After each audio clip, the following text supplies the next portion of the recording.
Welcome back, Year 10. I am absolutely buzzing to get into today's explainer. Consider me your expert tutor today because we are about to unlock the ultimate cheat codes for your AQA French Extreme Sports module, Le Sport, c'est ma passion.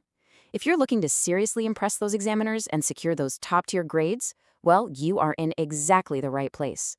So grab your pens, get your focus dialed in, and let's absolutely conquer this module together. Here is our game plan for today. First up, mastering extreme sports vocabulary. Second, direct object pronoun mastery. Third, modal verbs in the perfect tense. Fourth, acing the email task. And finally, some translation and speaking practice.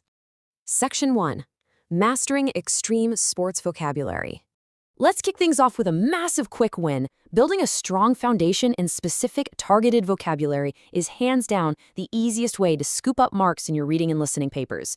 Examiners absolutely love it when you drop precise words instead of just saying sport over and over. Notice how we can tie specific extreme sports directly to the descriptive adjectives used in your source texts. For instance, we've got le canyoning paired with dangereux. Then there's le vélo linked to the word active. We have le kayak associated with sauver and l'eau, mostly because in the text someone literally had to jump into the water to save a friend. And finally, le football, which translates perfectly to jouer dans des boules, or playing in bubbles. You've got to keep these French terms anchored in your mind. They are literally your bread and butter for this topic. Okay, before we rush ahead, let's do a really quick pronunciation check. How exactly do you pronounce these two sports? I'm going to pause for a few seconds. I want you to say them out loud, right now, wherever you're sitting. So, did you get it? It's le kayak and le vélo.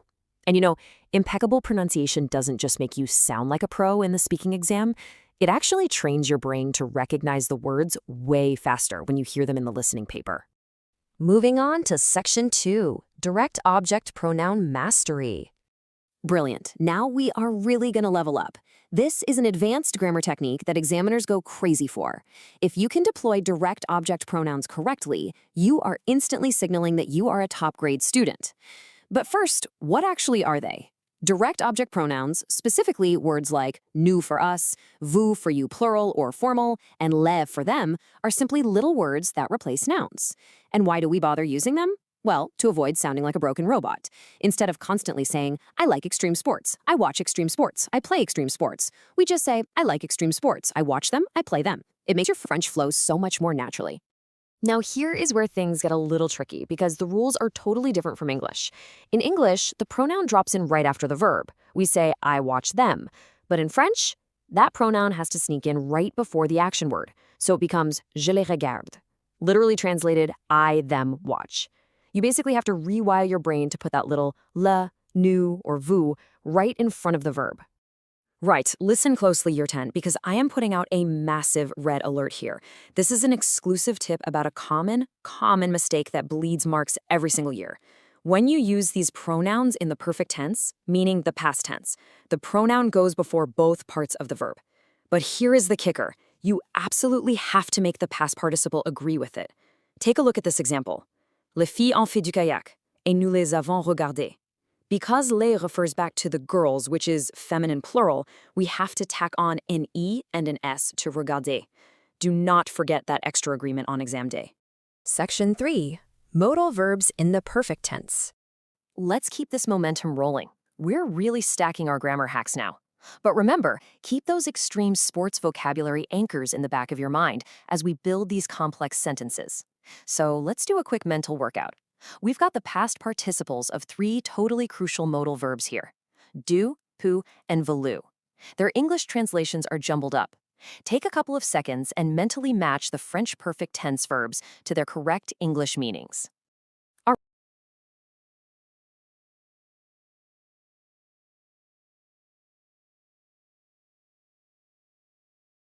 right, let's see how you did. Do means had to. Pu means was able to or could, and velu means wanted to. Check out how they work in action. Elle a dû s'entraîner dur means she had to train hard. And j'ai pu rester sur mes skis translates to I was able to stay on my skis. And the absolute golden rule to remember, these modal verbs in the past tense must always be followed by an infinitive verb. That's the full, unconjugated verb with the er, or re ending. Section 4. Acing the email task.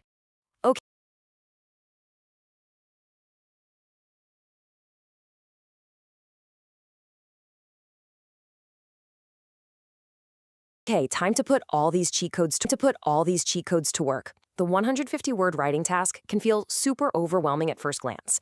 Actually, scratch that. It's not overwhelming at all. It's just a puzzle. And we are going to combine our vocabulary and grammar pieces to totally crush it. Here's the foolproof 3-step structure to hit maximum marks on this specific AQA email task. Step 1, describe the activity. And hey, use your modal verbs here. Say something like j'ai voulu l'essayer, meaning I wanted to try it. Step 2, hit them with your opinion and definitely sneak in a direct object pronoun. Je les trouve, I find them. Step 3, recommend the sport to a friend. If you nail these 3 clear steps, the examiner will have literally no choice but to throw top marks at you. And I've got a massive pro tip for you right here. You do not have to invent everything from scratch in that exam room. Lifting high-level, sophisticated phrases directly from the reading texts is a ridiculously good strategy for beefing up your own writing. Think about this fantastic quote from the source material. Ce sport a l'air très dangereux, mais j'aime surtout être active. This sport looks very dangerous, but I especially like to be active. Honestly, just steal this phrase. Memorize it, tweak it slightly for your chosen sport, and drop it into your email to instantly sound like a native speaker. Section 5, Translation and Speaking Practice. Well, we've arrived at our final stop. You have absorbed the vocabulary, you've cracked the advanced grammar, and you've got the writing structure locked down. Now it is time to take all of that and actually speak it out loud with total confidence. Here is a super authentic exam prompt for you. Tu aimes faire des sports dangereux? Pourquoi ou pourquoi pas? Do you like doing dangerous sports? Why or why not? So here's my challenge to you.